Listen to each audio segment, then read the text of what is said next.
fière et heureuse d'être parmi vous aujourd'hui pour cette cérémonie, comme vous l'avez vu, de double signature, d'un don de l'Union européenne à l'AFD, suivi d'une deuxième convention de rétrocession de ce don envers l'État du Sénégal qui rend possible cette action commune autour de la baie de Han.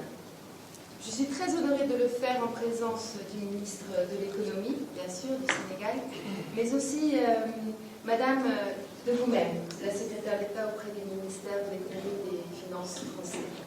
Car cela traduit la force et toutes les promesses d'un partenariat triangulaire bâti autour de la confiance entre l'État du Sénégal, l'Union européenne et ses États membres. Dans le cadre de ce projet de la baie de Han, représenté par la France d'une part, mais également par les Pays-Bas. Et cela pour que nous travaillions de concert, unis et plus forts, pour aborder les plus grands défis de notre temps. L'Union européenne a fait de la lutte contre le changement climatique une priorité phare, à la fois à travers ses stratégies de protection environnementale et à travers l'intégration systématiquement de cette question au cœur de nos politiques économiques, sociales, internationales. Cette approche est présentée sous la bannière de ce que nous appelons le Green Deal, la proposition verte, le deal vert. Ce Green Deal sera un axe stratégique des actions de l'Union européenne future en Europe, mais elles se traduiront aussi en Afrique, à travers cette nouvelle alliance Afrique-Europe pour des investissements et des emplois durables. Nous nous inscrivons, ce faisant, pleinement dans la ligne et dans les objectifs du plan Sénégal émergent vert. Et nous saluons la vision et la résolution de son Excellence le Président Macky Sall et du gouvernement du Sénégal pour porter cet agenda vert très haut, au niveau international, comme bien sûr au niveau national et au niveau territorial. Car l'action pour la planète demande de chacun d'entre nous un engagement à tout niveau et de tous les instants.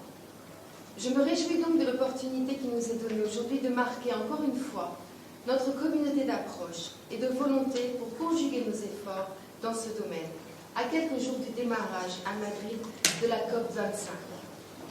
Dans ce contexte de la COP25, nous avons d'ailleurs eu ce vendredi un échange riche avec son Excellence le ministre de l'Environnement du Sénégal, sur nos ambitions respectives rehaussées en matière de réduction des émissions de carbone et de protection de l'environnement. Nous avons rappelé les bénéfices évidents pour les populations qui sous-tendent ces ambitions fortes, qu'il s'agisse de la santé, de la qualité de vie et d'opportunités de développement économique pérenne. Nous arriverons ainsi soudés à la table des négociations. Le Sénégal est et restera un leader sur la scène internationale grâce à une cohérence que je souhaite souligner fortement entre les priorités pour l'émergence et les engagements climatiques internationaux souscrits. Priorités traduites concrètement dans la contribution déterminée au niveau national, qu'il s'agisse de reforestation, d'économie circulaire, de lutte contre la pollution, en particulier la pollution plastique, et bien sûr d'énergie renouvelable et d'efficacité énergétique.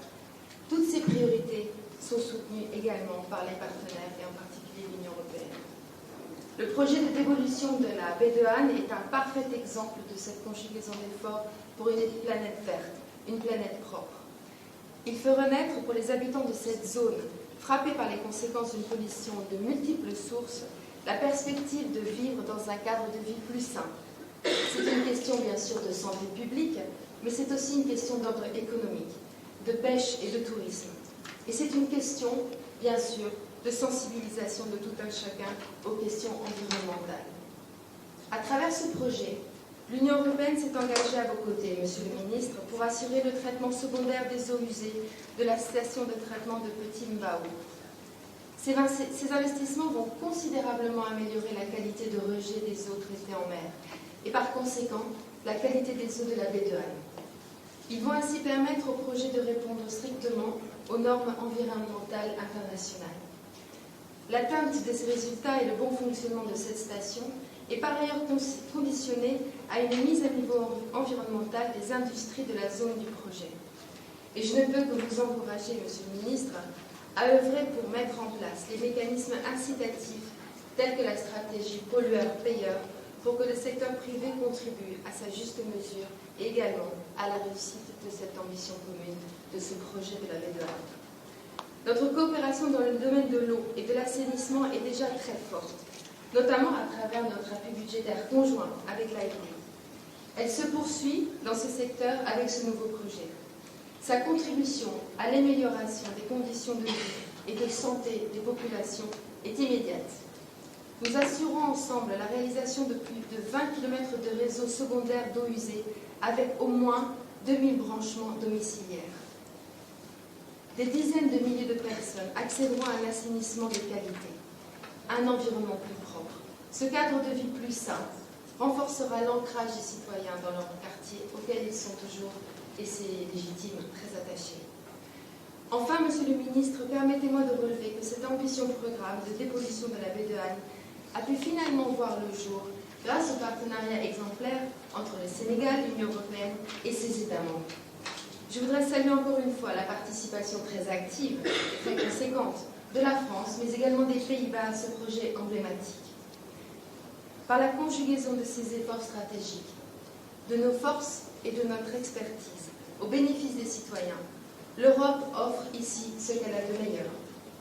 Néophare, nous sommes à vos côtés et nous devons continuer à œuvrer pour renforcer ces relations dans l'intérêt de tous.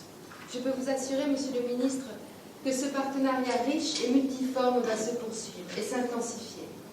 Le plan d'investissement extérieur de l'Union européenne pour l'Afrique, que nous avons présenté il y a quelques jours à Dakar, vous vous en souviendrez, l'illustre amplement. Avec la contribution des institutions financières européennes, en particulier l'AFD, ce nouveau plan permettra de mobiliser encore plus de fonds pour booster les investissements et le secteur privé afin d'atteindre au Sénégal les objectifs de développement durable et bien sûr les objectifs du plan Sénégal émergent dans sa deuxième phase. Je vous remercie tous et toutes de votre